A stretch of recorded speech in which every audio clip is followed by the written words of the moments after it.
Hi everyone, Merry Christmas. Hope you all are having a very festive weekend. Myself, Deepali, a student currently pursuing biotechnology and your host on the floors this week. Let's begin by giving a countdown of the articles that have been published this week at the Teen Pop magazine. We start off this week with Tanasi Singarapu's I Am Powerful Women, which talk about the hardships of being a woman and how to embrace them. Diya Patel and Aditri Singh teach us life lessons with their articles agonizing anxiety disorders and how being too literate can kill morals. When it comes to series, Riddhi Bhattacharya continues her travel series with an exciting account of traveling in Ghana. And Sarim Hamid continue his lifestyle series with the best way to increase your reading speed. Given the festivities surrounding this week, we had several festive articles such as Adura Koya's Dorcas 15 under $30 Christmas gifts. Riddhi Bhattacharya's 10 amazing Christmas tradition around the world. Christmas chill and Sarim Hamid's creepy festival around the world and Sana Maria's Beano Cheerful. Finally, we have the best article of the week, EndSARS, the horrifying account, a month later, written by Chief Editor Sarim Hamid. Sarim will now be joining us for a small chat. Hi Sarim, how are you? Hi, I'm doing good. How are you? I'm great. Alright, so could you start by giving us a short idea of what EndSARS is? Sure. So SARS generally is the Special Anti-Robbery Squad. They were a task force that were formed to tackle crime, theft, and robberies in Nigeria, but they ended up extorting, harassing the citizens. So Nigerian youths, in a way to rebel against their acts, started a movement called the EndSARS. All right. So what draws you to the topic, and why did you choose this to write on? So I had lived in Nigeria for about, I think, 10, 11 years. So when the whole movement started and the whole, it started gaining traction, I felt, in a way to spread awareness about it, I would write this article. Okay. So could you give us a countdown of what happened in October in Nigeria? This is not the first time that Nigerians have called for the disbandment of SARS to end the severe human rights. They have done this before, but except the only decision they made this time was when they ended SARS, right? Okay. The government said they had ended SARS for a fourth time this time. But not long after, they announced the creation of a new group called the Special Weapon and Tactics, and they're also known as SWAT.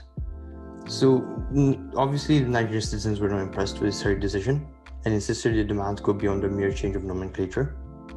So they articulated it in a 5-point demand, which includes the immediate release of all arrested protesters, justice and compensation for the victims of police brutality, the investigation and arraignment of the officers responsible for the crimes, psychological evaluation, and retraining of SARS operatives. And I think the last one was the adequate remuneration of the police force. So this was like early October. So mid-October we had, or I think around the 20th, I think that's towards the end. The 20th of October, there was a curfew for 4 days that was set out, 24 hours curfew. And on the very same day at 6:50 p.m., there were some protesters at the Lekki toll gate, and over there the Nigerian army opened fire on the protesters, killing about 12 people. So a day after the incident, on 21st, I think, the governor of Lagos State, Babaji De Sanwo-Olu, he denied reports of any lives taken, but later admitted in an interview, I think, with the CNN, that 2 people were killed. That, to make matters even worse, the Nigerian army said the whole shooting was photoshopped and no officers were even at the toll gate. But they later admitted there were officers there on the orders of the governor himself, which the governor too replied that on Twitter, that it is imperative to explain that no governor controls the rules of engagement of the army, which basically just meant he was not responsible for the shooting. Okay. So that is the tale, yeah, about. All right. So talking of the government, as you said, how can this issue be tackled by the government? Like, what are your views? Like, how can others help? Until the Nigerian government shows genuine commitment addressing the many valid concerns that have been expressed about how the police operates, these protests will continue. For a group that the government often refers to as lazy, the Nigerian youth have outdone themselves, and the EndSARS movement has greatly inspired the many who lost faith in the possibility of a new Nigeria. Overall, the EndSARS protests should be, in a sense, a wake-up call for Nigerian leaders to focus more on police policies which address the valid concerns of its teeming youth population, many of whom are very well educated but either underemployed or unemployed.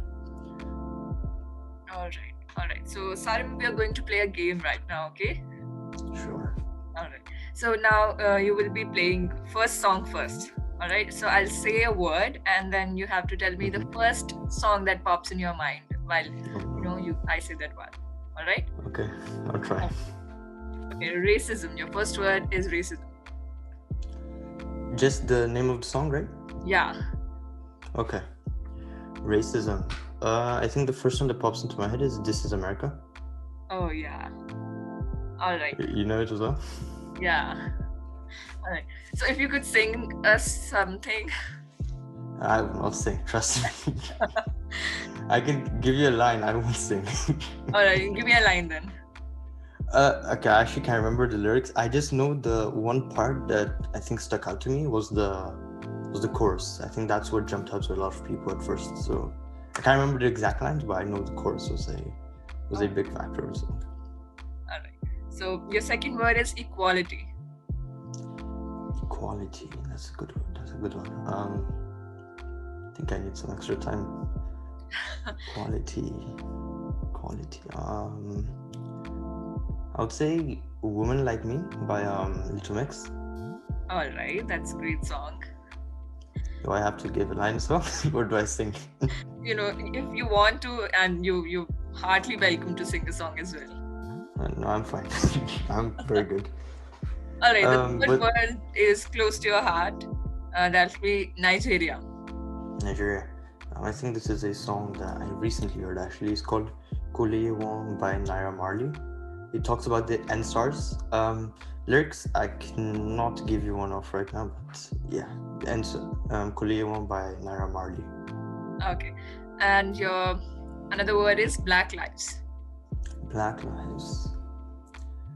I would say one that sticks out to me is Michael Jackson's "Black or White." Oh yeah, he's a legend. Yeah, he is. All right. So your last word is police brutality. That's a tricky one. Yeah.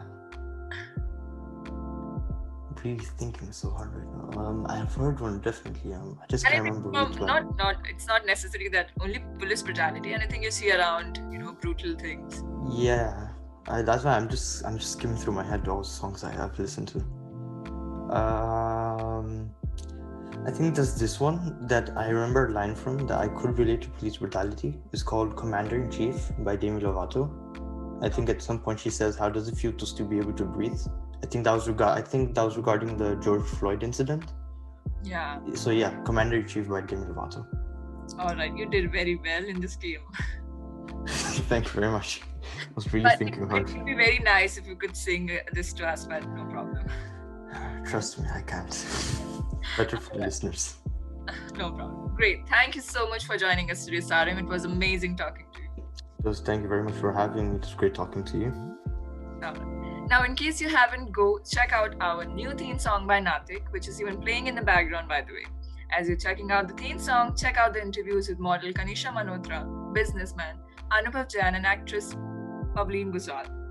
Finally, if you wish to join us as a writer, interviewer, designer, or NGO who wishes to be part of the Grow with Teen Pop campaign, then check out our website www.theteenpop.com. And that's a wrap. Thank you for joining me. Stay tuned for the next episode of The Frost, hosted by other fellow writers, and I'll see you again in a while.